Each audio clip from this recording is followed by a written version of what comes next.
यहाँ देखो सभी बातें बंद अब। ठीक है, क्या पढ़ेंगे आज हम?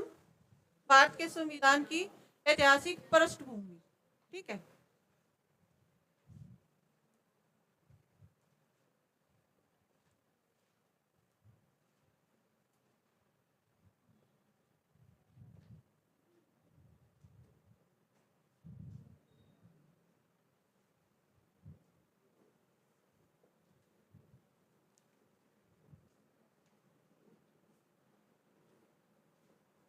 पृष्ठभूमि ये हमारा टॉपिक रहेगा। ठीक है, उससे पहले आप इसी को पढ़ने से पहले आप एक बार संविधान की क्या परिभाषा होती है, संविधान होता क्या है, उसके बारे में जानेंगे। ठीक है, संविधान की क्या परिभाषा होती है?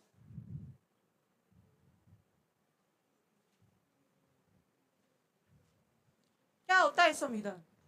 वह नियम और उपनियमों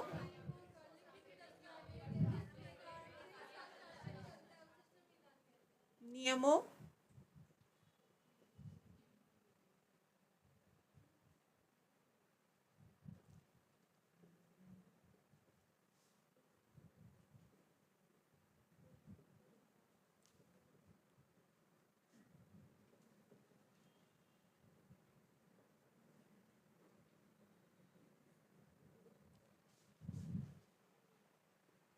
होता है जो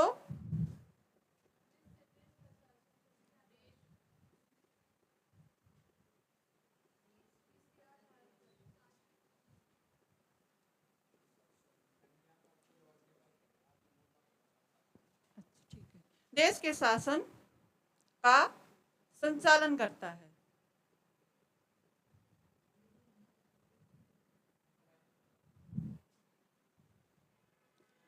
ठीक है, क्या होता है संविधान? नियमों और उपनियमों का एक लिखित दस्तावेज होता है जो किसी भी देश के चलाने के लिए संचालन करता है। जैसे कि हमें जीवन में नियम उपनियम अनुशासन का बहुत जरूरी होता है होना, क्योंकि नियमों के बगैर तो हम कुछ कर ही नहीं सकते ना। अगर आपको लाइफ में नौकरी लेनी है, कुछ भी करना है, तो उसके लिए एक नियम बनाना पड़ता है। ठीक है, कि हमें सुबह 4 घंटे पढ़ना है, 6 घंटे पढ़ना है। जब तक लाइफ में नियम नहीं बनाओगे तो सफल नहीं होगे। इसी प्रकार संविधान का भी है, किसी भी देश को चलाने के लिए संविधान बहुत ही जरूरी है। अगर किसी भी देश का संविधान नहीं है तो उसको अच्छे से नहीं चलाया जा सकता। ठीक है, लिखित संविधान कहाँ कहाँ का है?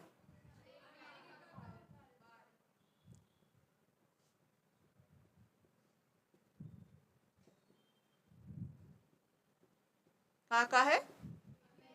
ठीक है, और जो हमारा संविधान है वो कहाँ से लिया गया है, उसकी प्रस्तावना है जो वो कहाँ से ली गई है? ठीक है, यूएसए से ली गई है। और अलिखित संविधान कहाँ का है?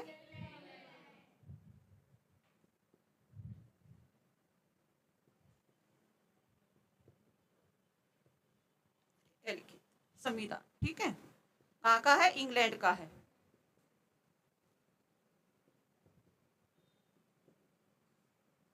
ठीक है, ब्रिटेन का संविधान भी कह देते हैं लिखित है, लेकिन वो लिखित नहीं है। उसको हम लिखित कह भी सकते हैं और नहीं भी कह सकते, क्योंकि संविधान तभी लिखित माना जाता है जब वो संहिताबद्ध हो। ठीक है, क्या हो? संहिताबद्ध हो। ठीक है, संहिताबद्ध हो। संहिताबद्ध का क्या अर्थ होता है? कि वो एक क्रम में होना चाहिए, सारी चीजें उसमें क्रम से होनी चाहिए। जो ब्रिटेन का संविधान है उसको हम लिखित भी कह सकते हैं और अलिखित भी कह सकते हैं, क्योंकि वो लिखित तो है लेकिन एक क्रमबद्ध तरीके से नहीं है। ठीक है, कहीं कुछ दे रखा है, कहीं कुछ दे रखा है, एक क्रम में नहीं है। लेकिन जो हमारा संविधान है वो एक क्रम में है। ठीक है, इसीलिए वो लिखित संविधान है। उसमें जितनी भी अनुच्छेद है, भाग है, अनुसूचियां हैं, वो सब एक तरीके से उसमें रखी गई हैं। अब एक क्वेश्चन, आप जानते हो संविधान को किसने बनाया था और लिखा किसने था? नहीं, ये गलत है,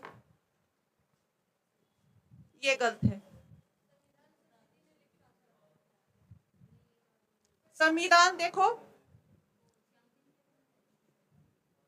संविधान बनाया किसने था? बनाया किसने बनाया? डॉक्टर भीमराव अंबेडकर ने। डॉक्टर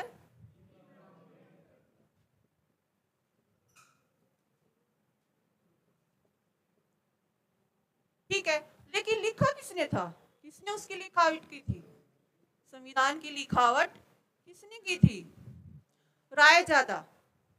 ठीक है, रायजादा। इनका पूरा नाम क्या था? प्रेम बिहारी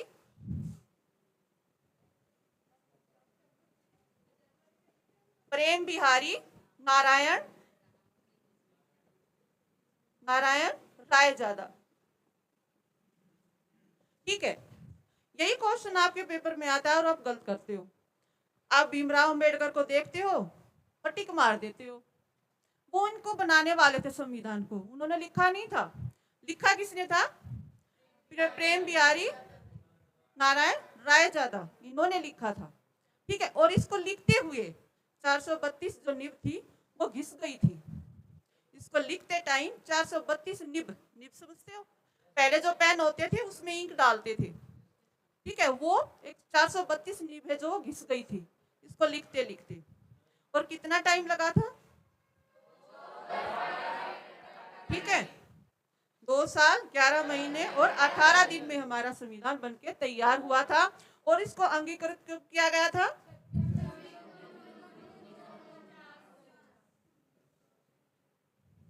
कब किया गया? या पारित या अंगीकृत, दोनों शब्द लिख सकते हो। अंगीकृत भी लिख सकते हो या पारित भी लिख सकते हो। कब हुआ था? 26 नवंबर 1900। ठीक है, और लागू कब हुआ था आपको पता है?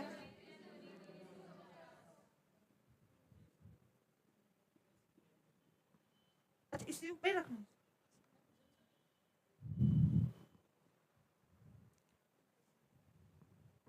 चलो,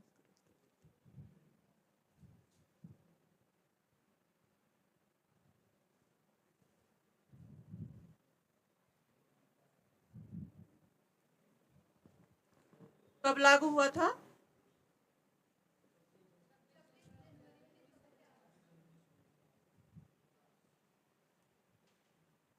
ठीक है, ये बेसिक सी बातें थी, ये आप लोगों ने जानी। अब हम अपना टॉपिक शुरू करेंगे। भारतीय संविधान की ऐतिहासिक पृष्ठभूमि। ठीक है, जब ईस्ट इंडिया कंपनी आती है 1600 ईस्वी में। कब आती है? 1600 ईस्वी में ईस्ट इंडिया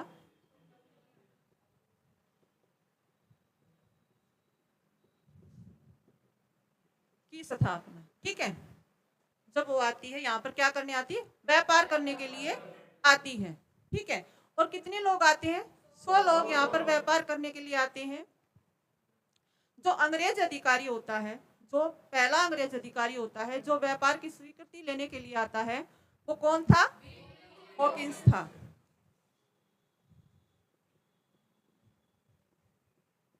ठीक है, पहला अंग्रेज जो स्वीकृति के लिए आया, व्यापार स्वीकृति के लिए। ठीक है, कौन था वो? विलियम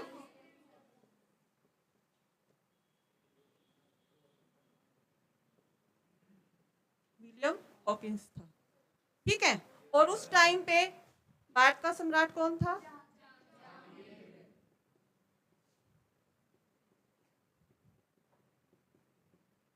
जहांगीर था।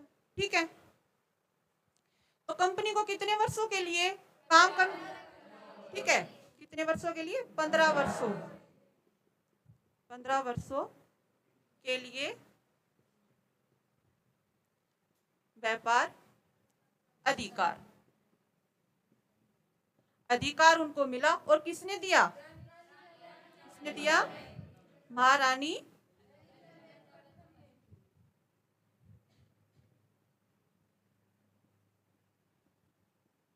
एलिजाबेथ प्रथम। ये ध्यान रखना, प्रथम लिखा मिलेगा पीछे। ठीक है, किसने अधिकार दिया? महारानी। ठीक है, ये कहाँ की महारानी थी? ठीक है,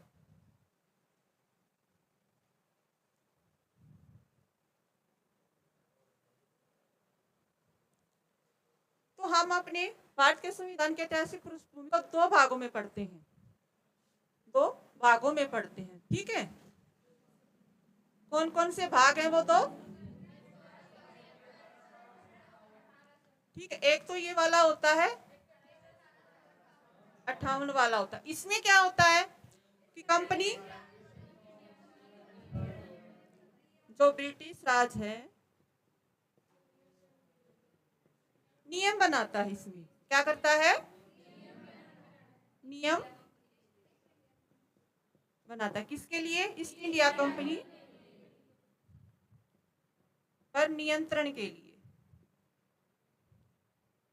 ठीक है, नियंत्रण के लिए नियम बनाता है। और इसमें क्या होता है? ठीक है, जो ब्रिटिश ताज है या ब्रिटिश क्राउन है,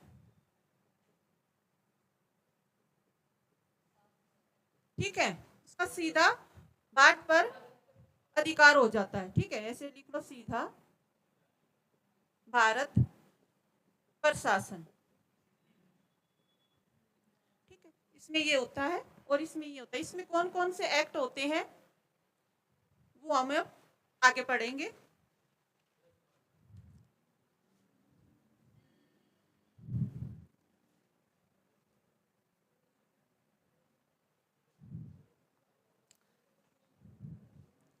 पहले ये होते हैं 1600 ईस्वी से 1773 तक, और दूसरा 1858 से 1858 से 1947 तक। ठीक है, इन दो भागों में बांट के हम अपने संविधान की पृष्ठभूमि को या संविधान के ऐतिहासिक विकास को पढ़ते हैं। पहले में कौन कौन से होते हैं? रेगुलेटिंग एक्ट होता है, रेगुलेटिंग एक्ट। ठीक है, ये कब आता है? 1773 में। इसके बाद कौन सा होता है? हाँ,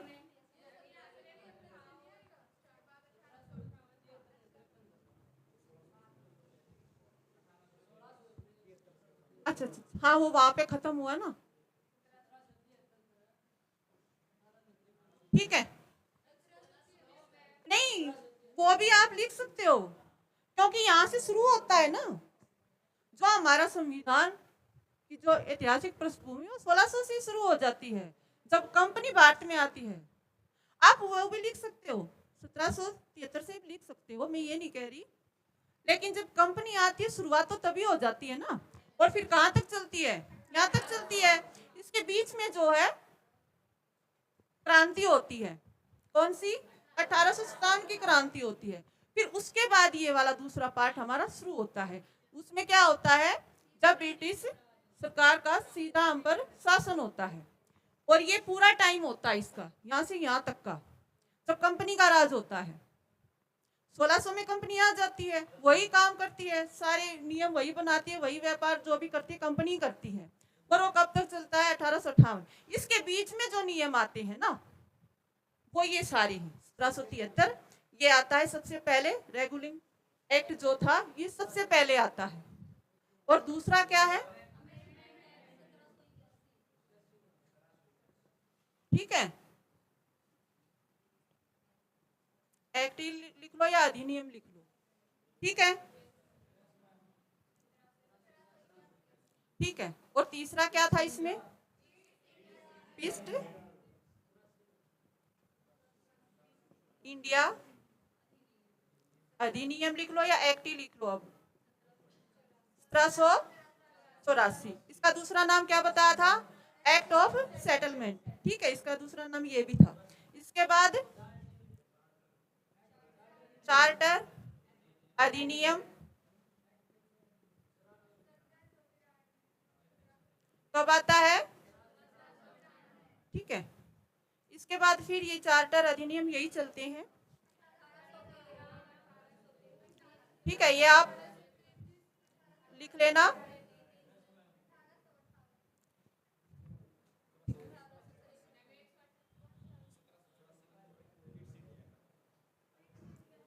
अरे ये पूरा नहीं किया मैंने, 1784। ठीक है, तो ये आते हैं। और इसमें कौन कौन से आते हैं?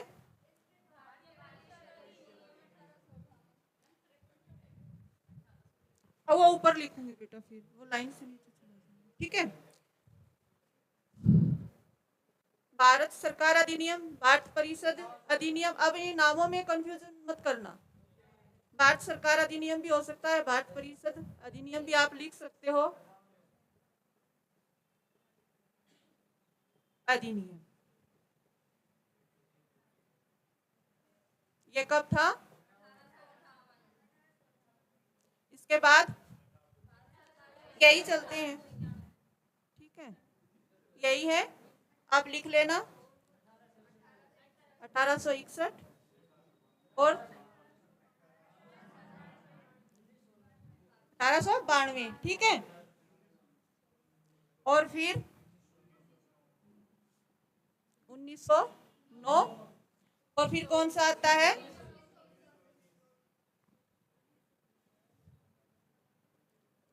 1919, ठीक है। हाँ, ये मैं ऊपर लिखवाती हूँ बाद में, आप ये लिख लिए। अरे इससे नीचे नहीं लिख सकते। हाँ, मैं लिखवा दूंगी अभी। हो गया, ये लिख लिया।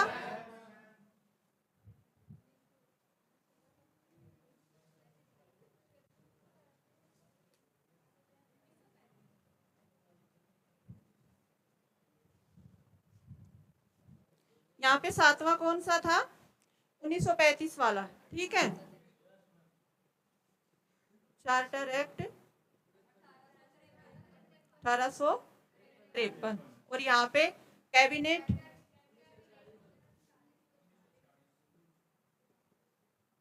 कैबिनेट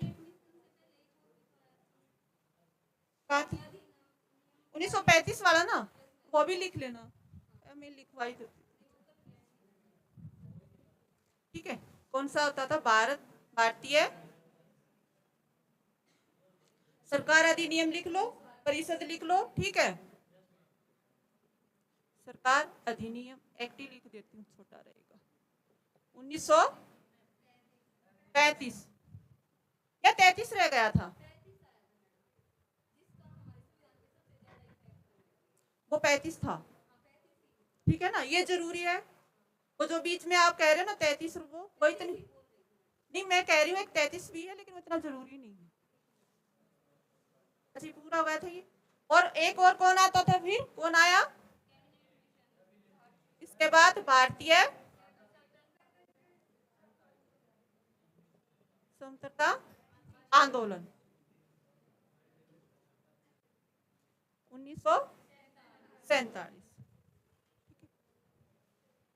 इन दो भागों में इनको पढ़ते हैं। पहला ये 1600 से 1858, दूसरा 1858 से 1947 तक। इसमें क्या होता है? कंपनी का शासन होता है। इसमें सीधा जो ब्रिटिश सरकार है, जो ब्रिटिश क्राउन है, उसका सीधा भारत पर शासन हो जाता है। ब्रिटिश क्राउन समझते हो क्या होता है? ब्रिटिश क्राउन महारानी का शासन, वो भी सीधे महारानी का नहीं, जो उसका निजी प्रतिनिधित्व करने वाला व्यक्ति है ना, वो करता था। वो तो वहां बैठी थी इंग्लैंड में, वो वहां से बैठी बैठी हमें रूल कर रही थी। हाँ, और वो कौन था? Lord Canning. तो पहले वायसराय थे, कौन थे? और अंतिम गवर्नर जनरल थे। और पहले वायसराय थे कौन? Lord Canning. और वो उसका जो महारानी एलिजाबेथ थी, उसका निजी प्रतिनिधित्व करने वाला व्यक्ति था, और वही यहाँ इंडिया में रहकर शासन कर रहा था, ठीक है। अब पहले हम पढ़ते हैं, एक एक करके इन एक्टों को पढ़ते हैं। फिर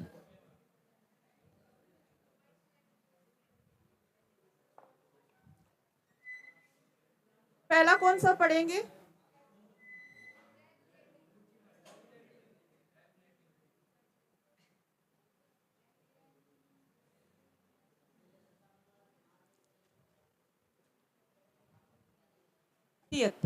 इसमें क्या होता है? इसमें क्या होता है, जो कंपनी यहाँ पर व्यापार कर रही होती है, जो शासन कर रही होती है, उसमें कुछ कमियां आ जाती हैं। उसमें बहुत सारी कमियां थी, और उन कमियों को दूर करने के लिए ये एक्ट लाया गया था ब्रिटिश सरकार के द्वारा, ठीक है, ये लाया गया था। तो क्या क्या किया गया इसमें वो हम लिखेंगे। जो जो काम इस एक्ट में किए गए कंपनी के लिए वो इसमें हम लिखेंगे। पहला काम क्या था इसमें? पहला काम क्या था? जो ईस्ट इंडिया कंपनी थी उस पर नियंत्रण करना। पहला क्या था? पर नियंत्रण के लिए नियम।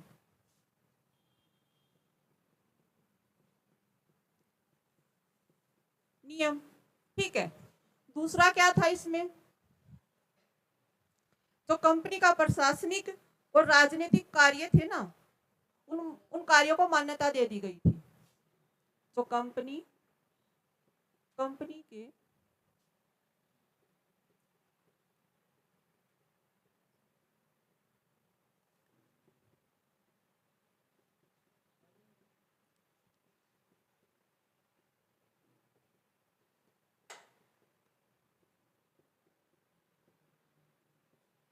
को मान्यता, ठीक है,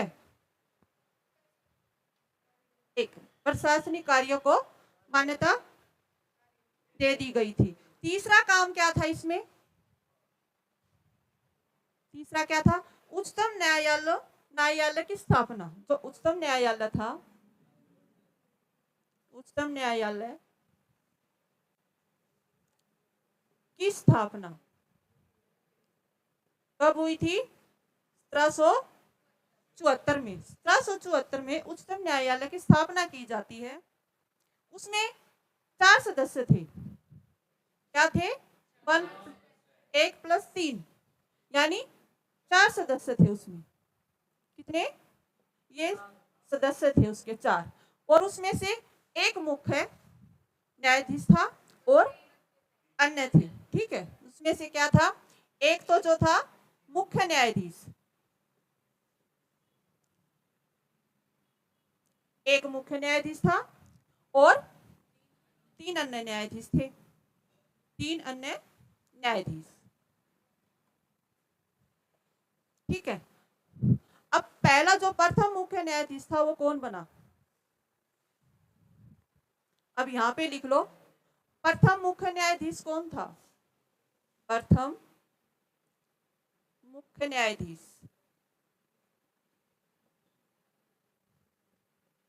कौन था? एलिजा एम्पे। कौन था? एलिजा एम्पे। ये पहले व्यक्ति थे जो मुख्य न्यायाधीश बने थे, ठीक है।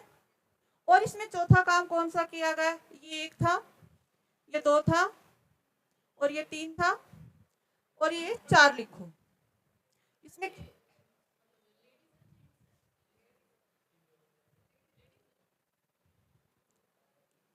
न्यायाधीश में लेडीज जेंट्स कॉमन होता है। ये जैसे टीचर को हम जो जेंट्स होते हैं लेडीज अध्यापक ही बोल देते हैं, ठीक है। हिंदी में आप पढ़ते होगे उस चीज को, ठीक है। एलिजा एम्पे ये पहले मुख्य न्यायाधीश थे, ठीक है। और चौथा काम क्या होता है इसमें? जो बंगाल में गवर्नर का पद था,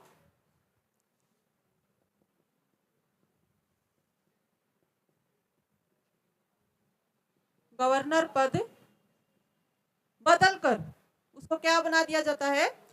गवर्नर जनरल, ठीक है।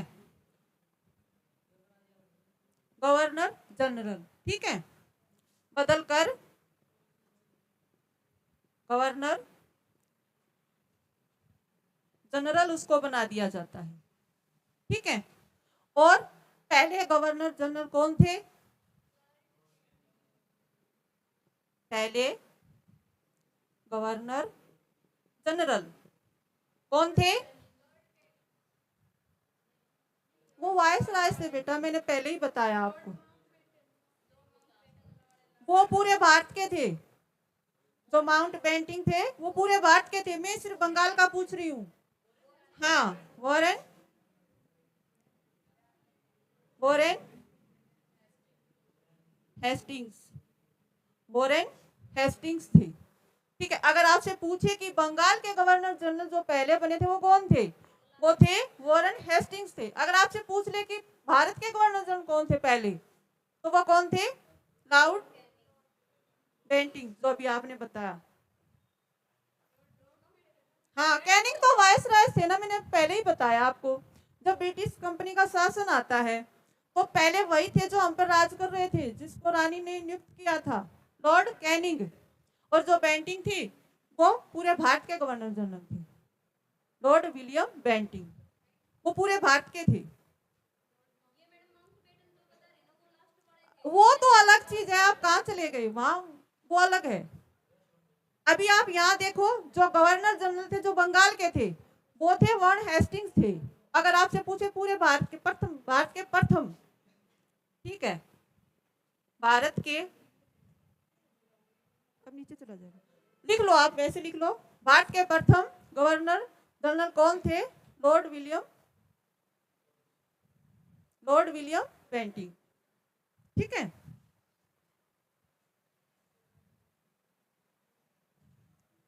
तो इसमें ये 4 काम होते हैं, लिख लिए ना? मैं नहीं रेज करती, किसी लिख लिया ना? ठीक है, इसमें ये 4 काम होते हैं। कौन कौन से होते हैं? एक तो कंपनी पर नियंत्रण करने के लिए नियम बनाए जाते हैं। दूसरा, उच्चतम न्यायालय की स्थापना होती है। कब होती है? 1774 में होती है। उसमें 4 सदस्य होते हैं। एक मुख्य न्यायाधीश। मुख्य न्यायाधीश कौन थे? पहले मुख्य न्यायाधीश। ठीक है, और चौथा काम क्या होता है? जो बंगाल में गवर्नर का पद था उसको बदलकर गवर्नर जनरल बना दिया जाता है। और पहले गवर्नर जनरल कौन थे? हेस्टिंग्स थे। ठीक है, और भारत के प्रथम गवर्नर जनरल कौन थे? बेंटिंग। ठीक है, अब दूसरा पढ़ते हैं। दूसरा एक्ट क्या था?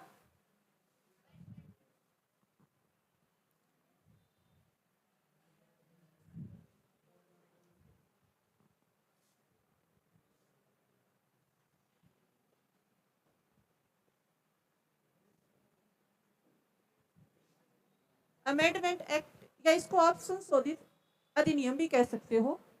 क्या कह सकते हो? संशोधित अधिनियम।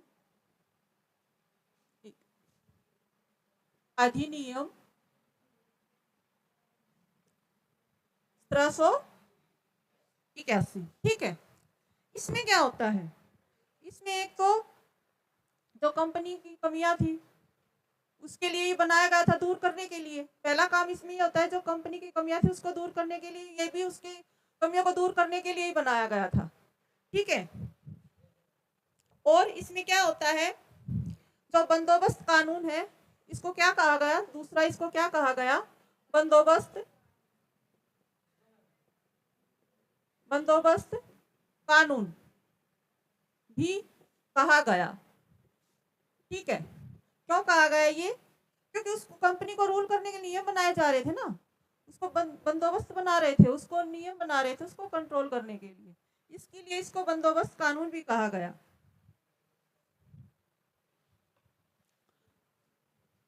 ये जो है 1781 में पारित होता है। ठीक है, 1781 में ये पारित होता है। और जो आप 1774 पढ़ते हो ना, ये वही है, ये वाला ही आगे जाके 1784 में लागू होता है, और उसका नाम क्या होता है? पिट्स। ठीक है, ठीक है, पिट्स इंडिया एक्ट उसका नाम होता है। तो इसमें तो यही होता है कि इसमें कमियों को, कंपनी की कमियों को दूर करने के लिए नियम बनाए जाते हैं, और इसको बंदोबस्त कानून भी कहा जाता है। और 1781 में ये पारित होता है। अब अगला क्या इसमें जो हम पढ़ेंगे? 1784 वाला। ठीक है, बंदोबस्त कानून यही है बेटा, जो वो नियम बना रहे हैं। अब हम कहते हैं ना, इस किसी काम को भाई करने के लिए हम कुछ बंदोबस्त कर रहे हैं, कुछ तरीके अपना रहे हैं, नए नए कुछ नियम बना रहे हैं, मतलब उसको कंट्रोल करने के लिए, उस बंदोबस्त करने के लिए कुछ नियम बनाना, कुछ कानून बनाना, वही काम इसमें किया गए थे सब, इसीलिए इसको बंदोबस्त कानून कहा गया था। ठीक है, तो ये 1781 में पारित होता है। आगे चल के 1784 में ये क्या है? लागू होता है। और इसको क्या कहा जाता है?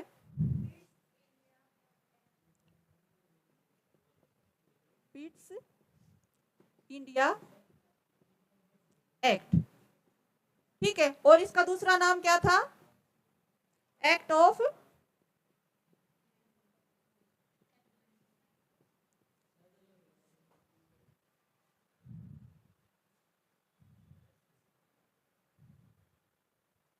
Act of settlement. इसको क्या कहा जाता है? एक्ट ऑफ सेटलमेंट भी इसको कहा जाता है। इसमें क्या होता है, इसमें भी क्योंकि ये वही तो कानून है 1781 वाला, क्योंकि उस टाइम तो ये पारित हुआ था, आगे चल के ये लागू होता है। तो इसमें जो रेगुलर एक्ट था उसमें जो कमियां रह गई थी वो भी किस लिए बनाया गया था? कंपनी की कमियों को दूर करने के लिए। तो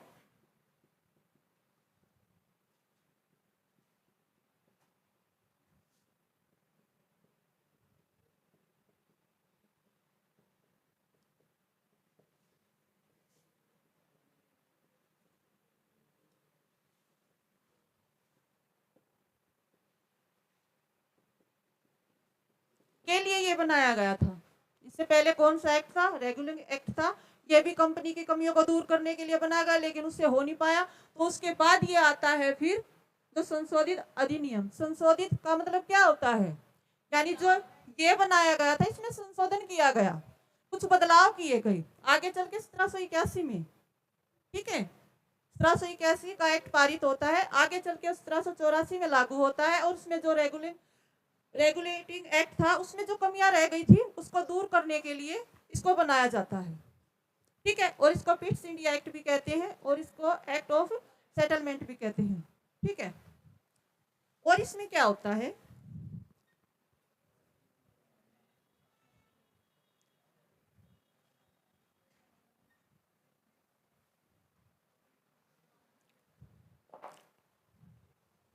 इसमें और एक काम क्या होता है, इसमें जो कंपनी के राजनीतिक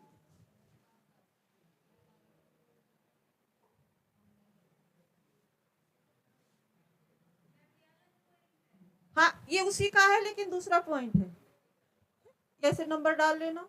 ठीक है, दूसरा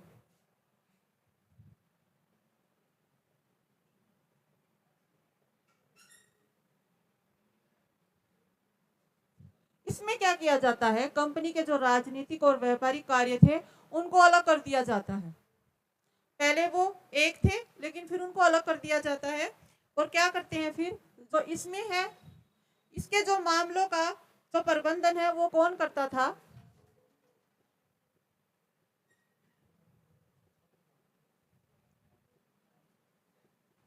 प्रबंधन कौन करता था? उसके लिए एक अलग ही बोर्ड बनाया गया था, बोर्ड ऑफ कंट्रोल। प्रबंधन के लिए क्या बनाया गया? Board of control. Short form में लिख सकते हो आप BOC। ठीक है, यानी बोर्ड ऑफ कंट्रोल इसके लिए बनाया गया था। किस लिए बनाया गया? नियंत्रण के लिए। ठीक है, नियंत्रण के लिए बनाया गया था। और जो ये व्यापारिक कार्य थे इसके लिए क्या बनाया गया? इसके मामलों के लिए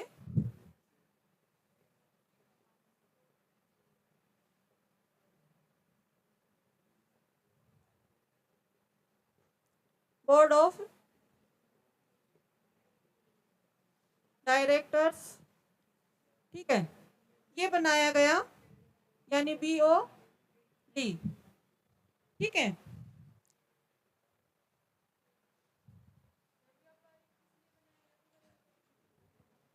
ये बेटा उन्हें वही तो इसी कंट्रोल करने के लिए तो बनाएंगे ना कंपनी। जो ये इसके राजनीतिक कार्य थे उस पर नियंत्रण कौन करेगा? जो बोर्ड ऑफ कंट्रोल है। ठीक है, यहाँ से या तो आप नियंत्रण मंडल लिख लो फिर इसको। ठीक है, नियंत्रण मंडल इसलिए नियंत्रण करने के लिए। और ये बनाया गया जो व्यापारिक काम थे उसके, जो व्यापारिक मामले थे जो कंपनी यहाँ पर करती थी उसके कंट्रोल के लिए बोर्ड ऑफ डायरेक्टर्स ये बनाया गया। और ये क्या करता था? इसको क्या कहते हैं? इसको कहते हैं निदेशक मंडल। ठीक है, इसको निदेशक मंडल आपको लिखा मिल सकता है, या ऐसे इंग्लिश में भी लिखा मिल सकता है। और हिंदी में इसको हम बोलेंगे नियंत्रण मंडल और इसको बोलेंगे निदेशक मंडल। अब निदेशक क्या होता है पता है किसी को? हाँ, जो निदेश करने वाला होता है उसको कहते हैं निदेश करने वाला।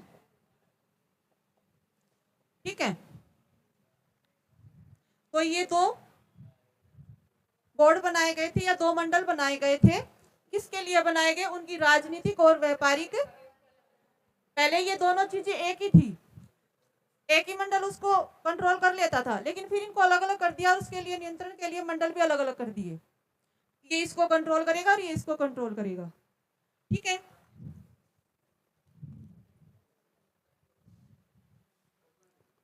और इसमें क्या होता है, तीसरा पॉइंट,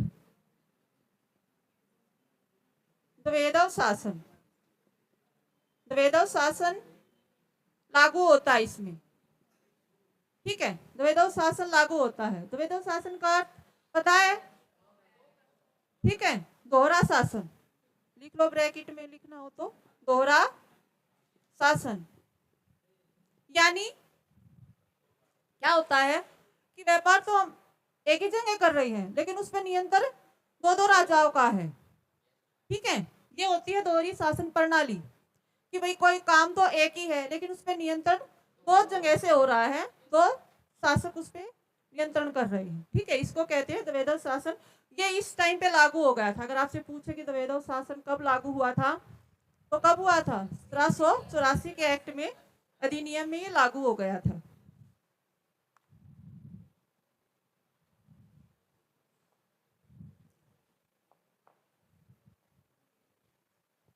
लिख लिया ये?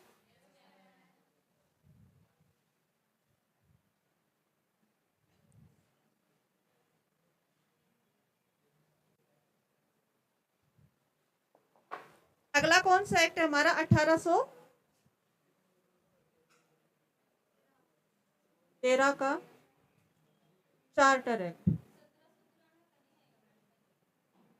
उस छोटा है उसमें, चलो उसका भी लिख लो फिर एक पॉइंट। मैं जान इंपॉर्टेंट नहीं था इसलिए नहीं लिखवा रही, बाकी लिख लो अगर आपको लिखना है। 1700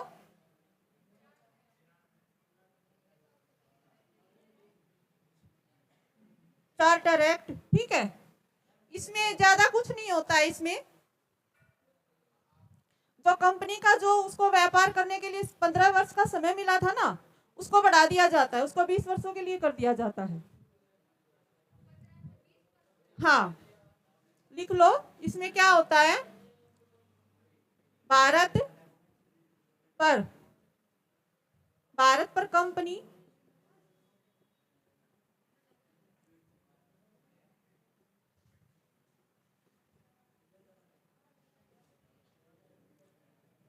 अधिकार को बढ़ाकर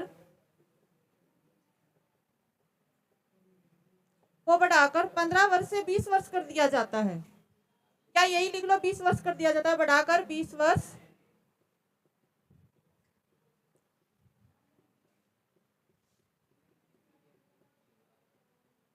ठीक है, बस इसमें यही होता है। इससे आगे 1800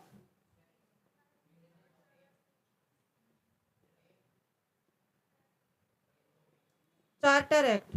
ठीक है, अब इसमें क्या होता है वो देखेंगे।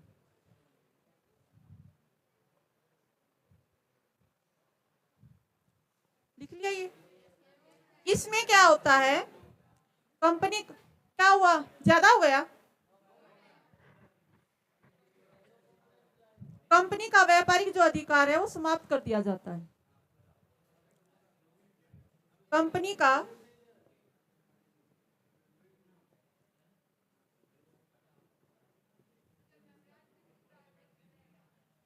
क्या रहेगा बेटा?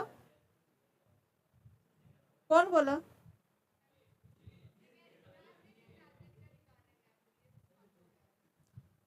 हाँ, ठीक है, जो व्यापारिक कंपनी का जो व्यापारिक अधिकार था, अधिकार समाप्त, लेकिन सभी पर नहीं हुआ था। जो वो व्यापार कर रही थी उन सभी पर नहीं हुआ था, सभी पर नहीं।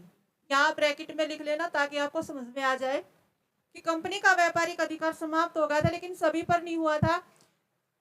चाय और चीन के साथ जो व्यापार था वो अभी उनका समाप्त नहीं हुआ था। चाय और चीन के साथ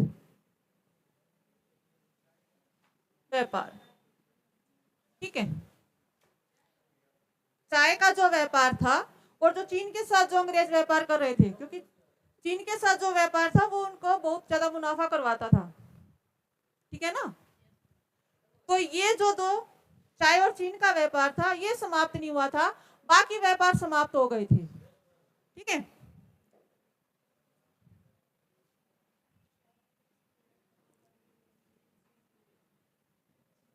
इसको यहां लिख लेना, समाप्त, ये समाप्त नहीं हुए थे, ये दो समाप्त नहीं हुए थे, बाकी समाप्त कर दिए थे, लिख लो। हो गया? अच्छा रुक गई, चलो करो।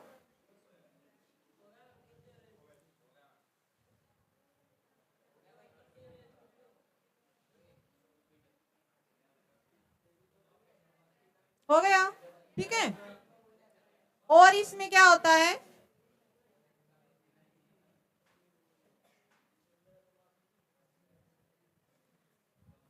इसका तीसरा पॉइंट क्या है, धर्म और शिक्षा। बस ये और करवाऊंगी लास्ट, फिर बाकी फिर करेंगे, ठीक है। धर्म और शिक्षा, इसमें क्या होता है ये देखो। धर्म में क्या होता है, जो ईसाई थे, इस एक्ट के द्वारा जो ईसाई धर्म प्रचारक थे, ईसाई प्रचारकों को अपना धर्म प्रचार करने की अनुमति मिल गई थी, ठीक है। प्रचारकों को भारत में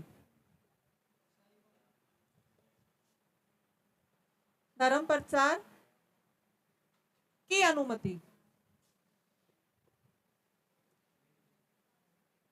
ठीक है, उनको यह अनुमति मिल गई थी। शिक्षा में क्या होता है, पाश्चात्य शिक्षा का प्रचार होता है,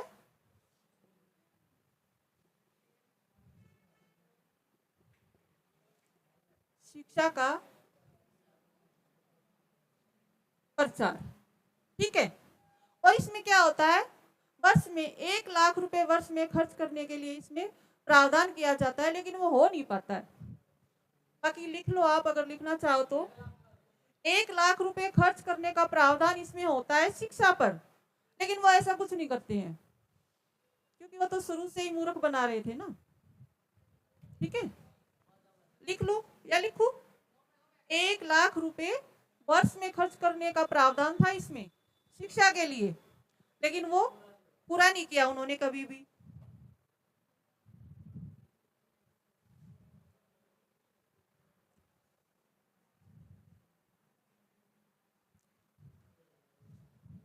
एक एक्ट और कर लो, 1853 फिर करवाती हूँ।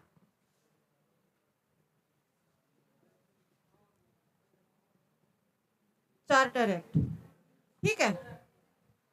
चार्टर एक्ट, इसमें क्या होता है,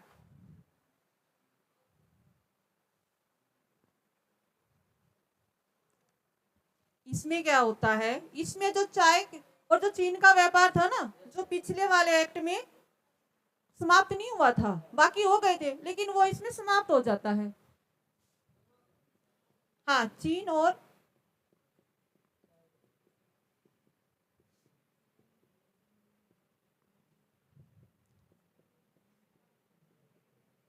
समाप्त हो जाता है इसमें, इससे पहले बाकी सब समाप्त हो जाते हैं, लेकिन जो चाय का और चीन के साथ व्यापार था वो समाप्त नहीं होता है, ठीक है।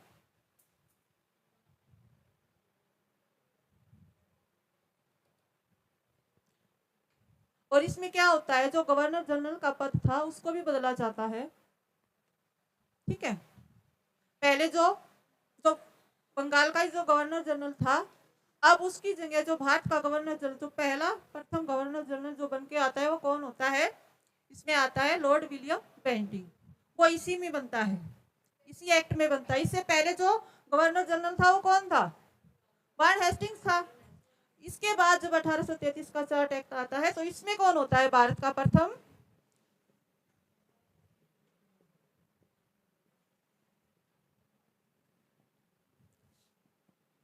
जनरल, कौन होता है इसमें? लॉर्ड विलियम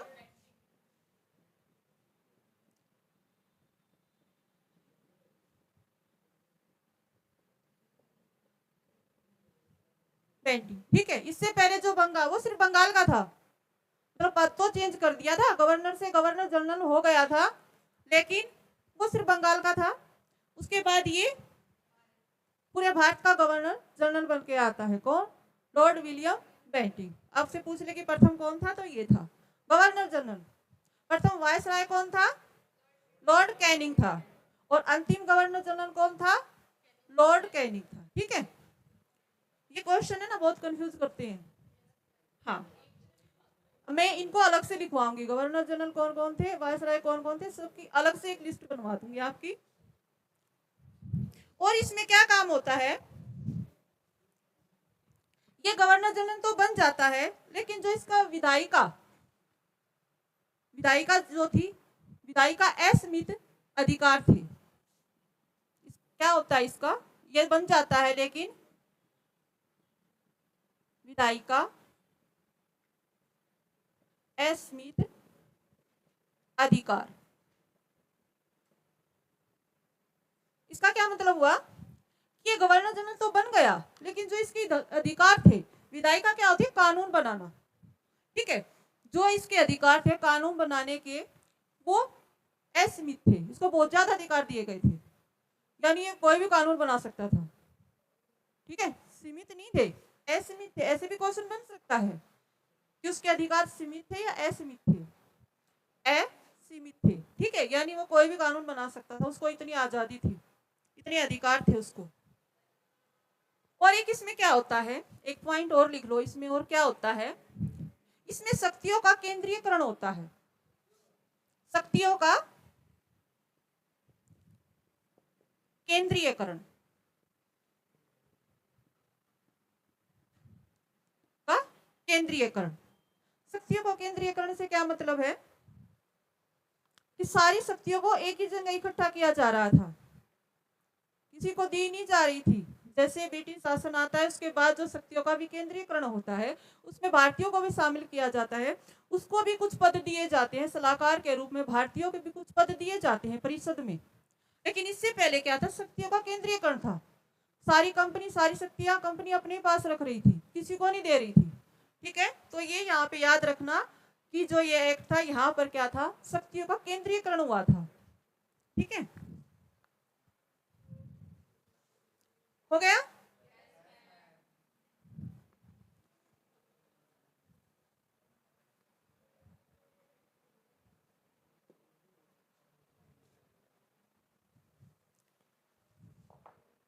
एक पॉइंट और लिख लो इसका, 1833 में क्या होता है,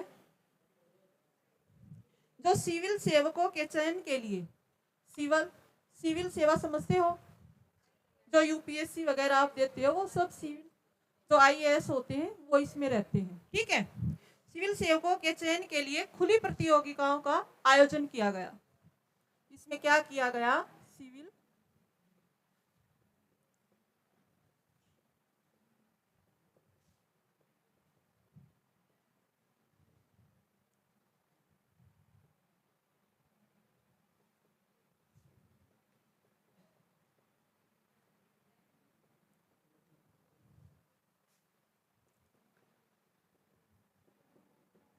आयोजन इसमें किया गया।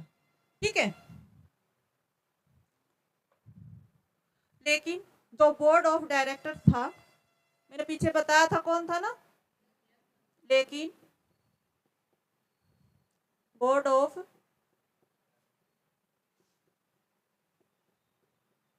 डायरेक्टर्स, ठीक है, जो था, उसने इसको लागू नहीं होने दिया था, ने लागू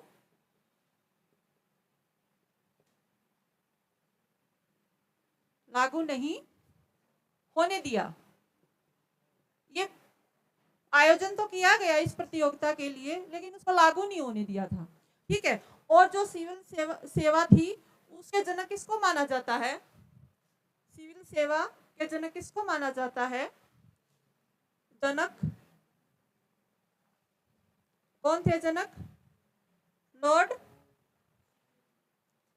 कॉर्नवालिस, लॉर्ड कॉर्नवालिस, ठीक है, ये इसके जनक थे। और इनका भारतीयों के लिए क्या मानना था कि भारतीय तो भ्रष्ट हैं, ठीक है, ये तो इस लायक है ही नहीं जो सिविल सेवा में भर्ती हो सके। और दूसरा कारण ये भी था कि वो भारतीयों को वहां तक जाना ही नहीं देना चाहते थे कि उनको कहीं ऊंचे पद उनको मिले, वो सिर्फ अपने तक ही सीमित रखना चाहते थे इन चीजों को। तो ये जो लॉर्ड कॉर्नवालिस थे वो भारतीयों को भ्रष्ट बताते थे। अगर आपसे पूछ ले कि भारतीयों को भ्रष्ट किसने बताया, लॉर्ड कॉर्नवालिस ने, ठीक है, और ये सिविल सेवा के जनक माने जाते हैं। तो इस एक्ट में क्या आता है, इसके लिए खुली भर्ती आती है, आयोजन किया जाता है, लेकिन जो बोर्ड ऑफ डायरेक्टर्स होता है उसको लागू नहीं होने देता। इसका क्या काम बताते हैं, किस पर नियंत्रण कर रहा था, पीछे मैंने लिखवाया अभी, व्यापारिक शक्ति, ठीक है, तो ये उस पे उसके लिए बनाया गया था, तो इसने आगे चल के इसको लागू नहीं होने दिया था। और सिविल से, हाँ ठीक है, तो इसके जनक किसको माना जाता है, लॉर्ड कॉर्नवालिस को माना जाता है। और ये भारतीयों को क्या मानते थे, भ्रष्ट मानते थे, इसीलिए उनको आगे नहीं जाना देना चाहते थे, ठीक है। एक पॉइंट और लिख लो, 1843 में क्या होता है, 1843 इसमें क्या होता है, दास प्रथा का अंत हो जाता है, उस पर प्रतिबंध लगा दिया जाता है, दास प्रथा पर प्रतिबंध, प्रतिबंध, दास प्रथा को प्रतिबंध कर दिया जाता है, ठीक है। और सती प्रथा का किसने अंत किया था, अरे वो बाद की बात है, उस समय की बताओ ना मुझे, पहला कौन अंग्रेज अधिकारी था जिसने सती प्रथा का अंत किया था,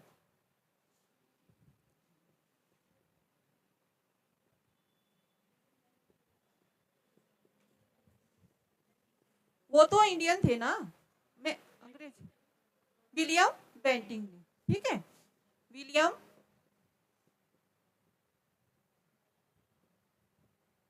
बेंटिंग, ठीक है। दास प्रथा का पर प्रतिबंध कब लगा था, 1843 में लगा था। और सती प्रथा का अंत किसने किया था, विलियम बेंटिंग ने किया था, ठीक है। कल करेंगे 1853 का चार्ट एक्ट, आज के लिए इतना ही, ठीक है। और मैं कल आते ही सबसे पहले पूछूंगी, आगे फिर स्टार्ट करेंगे, पढ़ के आना।